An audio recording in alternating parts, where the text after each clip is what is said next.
All right, so we got another Jordan Peterson video, and it's titled How to Easily Overcome Social Anxiety.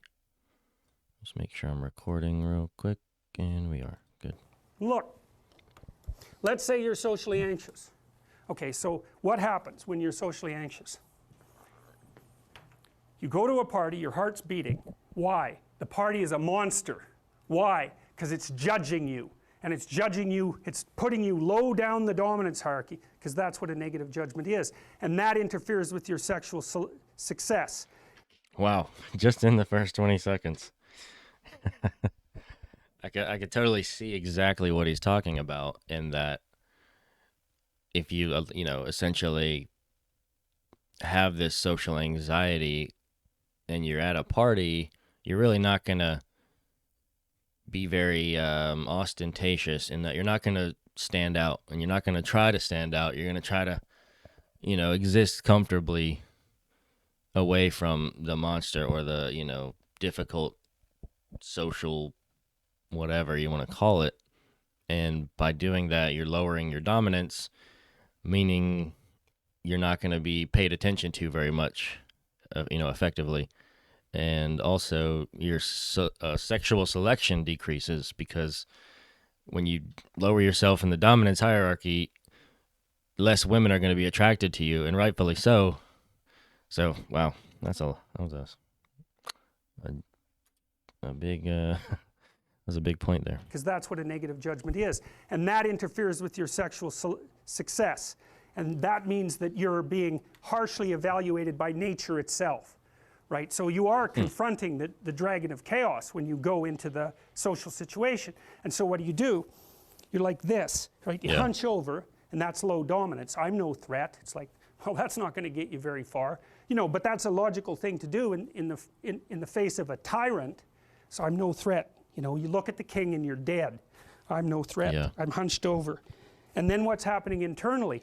Once you make the eye contact, you're almost inviting like a challenge or something, or like a sort of dominance challenge, if you will, when you do stand up straight and exert yourself in the situation. So, I think what he's saying is there's a definite, it can be advantageous to kind of cower, but I guess it really is situational. But anyway, let's keep going. When you're dead, I'm no threat. I'm hunched over. And then what's happening internally? What are people thinking about me? What are people thinking about me? Am I looking stupid? Am I looking foolish? Geez, Yeah, I think, I'm sorry to keep pausing, but I think we've all had this happen where for some reason you're particularly anxious that day, and that's what's going through your mind is, what is this person thinking about me? Am I, how am I dressed? What does my hair look like? Face? And yeah. Awkward. I hate being here. Man, I'm sweating too much. It's all internalized, right? It's all self-focused. The eye isn't working. What do you tell people? Don't stop thinking about yourself, because you can't. It's like, don't think of a white elephant. White elephant, white elephant, white elephant. You can't tell someone to stop thinking about something because they get caught in a loop. What you do with socially anxious people is you say, look at other people. Look at them, right? Why? Because if you look at them, you can tell what they're thinking. And then unless you're terribly socialized, and some people are. Some people have no social skills. And so the reason they can't go to a party is because they don't even know how to introduce themselves. Like no one ever taught them how to behave.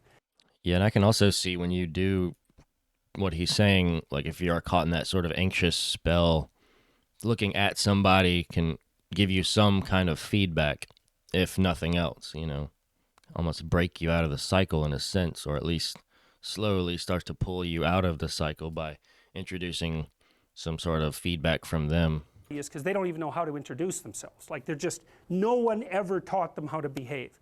And so they're really good candidates for behavior therapy, because you walk them through the process of how you actually manifest the procedures that are associated with social acceptability. But most people aren't like that. They have the ability. So if they're really introverted and high in neuroticism, they can usually talk quite well to someone one-on-one. Why? Because they look at them. Well, if I look at you, it's another thing to do if you're ever speaking to a group of people. Never speak to the group of people. Yeah. That I've doesn't heard this before. exist. You talk to individuals, and then they reflect for you the entire group, because they're all entrained. So you look at one person, they broadcast to you what everyone's thinking, and you know how to talk to one person. So it's easy. So as soon as you focus on, I mean, I think a lot of college and high school and probably even middle school students can relate to this with the idea of public speaking and how a lot of people struggle with public speaking. I did, for sure. I remember just deliberately taking a public speaking class so I could get over that feeling because I knew I could talk to people outside of class. But as soon as this large group was staring at me, I entered that sort of psychological or anxious like feedback loop. But it is good advice, I guess, to look at the person. Maybe switch it up if you're talking to a crowd. That way, you're just talking to sort of that person because they're going to be a reflection of the crowd to some degree. I mean, they might not all agree on everything that's being said, whatever, but there's going to be some sort of overlap in what the crowd is thinking, and you can get that information just from one person alone. to one Interesting. person. Sorry, I So keep it's pausing easy. it, but So as soon as you focus on the person, not you, you push your attention outward, use your eye, you push your attention outward, and you start watching. Well, then all your automatic mechanisms kick in, and you stop Yeah. being awkward. Because if we're talking, and I'm looking here, I don't know what you're going to do next, and I'm going to put disjunctions into the, like they're like bad chords in the melody of our conversation. And the reason is I'm not paying attention. So that's why the eye is the thing at the top of the pyramid. It's like the thing that enables you to win the set of all possible dominance hierarchies is the eye. Pay attention. Pay attention. That's the critical issue. That's why the Egyptians worshipped Horus. That's why Horus was the thing that rescued Osiris from the depths. It's the capacity to pay attention. What do you pay attention to most? What your right hemisphere signals as anomalous. It attracts your attention. It's like, this isn't going quite right. I'm not looking at that. Wrong. That's what you look at. That's what you look at. so essentially it's like saying you look at that which stands out. That's interesting. What's not going right, because that's the terrible monster that might eat you, but it's also Yeah. the place you get all the information. So that's why it's useful to have discussions with your enemies, Yeah. because they will tell you things you do not know, and I mean, the most valuable place to go is the place that you want to go the least. So, yeah, I think that idea can apply in almost every aspect, whether it be school or parts of town or different states or different countries. I mean, the ones that you're afraid of the most, whether it be people or places or things, I mean, that going there is probably going to be the most valuable to you. That's really interesting. I mean, it makes perfect sense, but sometimes it just takes somebody to kind of extract that bit out of what you would already have as common sense unconsciously. have discussions with your enemies, because they will tell you things you do not know, and that's such a great thing, because Yeah. if you don't know them, well, you're not very smart, are you? There may be a time when you go somewhere that's the thing you need to know, and maybe your enemy will tell you why you're such a fool. I mean, yeah, in like a very simplified way, get out of your comfort zone. That's how you grow and learn and become better. And a bunch of other things that aren't true too. But But even obviously, one thing he's that's talking about accurate, it on it's a like, deeper yeah, thanks very much, psychological man. Maybe level. I'll do some work on that, and I won't have to carry that forward. So, and then that's part of the reason, again, why the terrible predator, it's always the terrible predator that has the gold. It's like it's the person who delivers the message you do not want to hear. So it's rough, but it doesn't matter. Life is rough.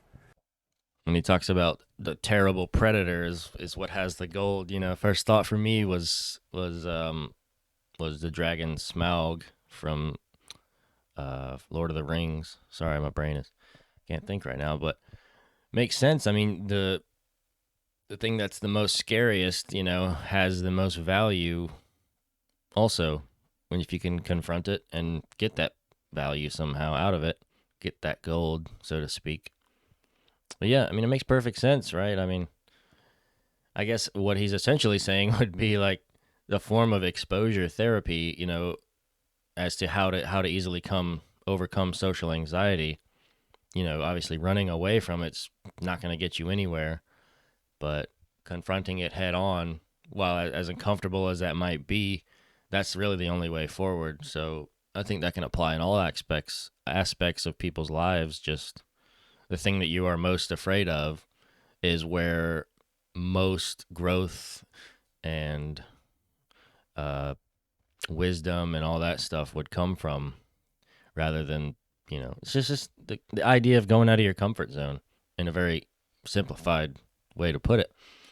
So yeah, very interesting stuff. Sorry if I paused it too much for you guys, but yeah, I just had a lot to say on this one. So, but anyway, thanks for watching, guys. And if you like this kind of stuff, hit the like button, leave a comment, let me know, and we'll try to release more videos. So thanks for watching.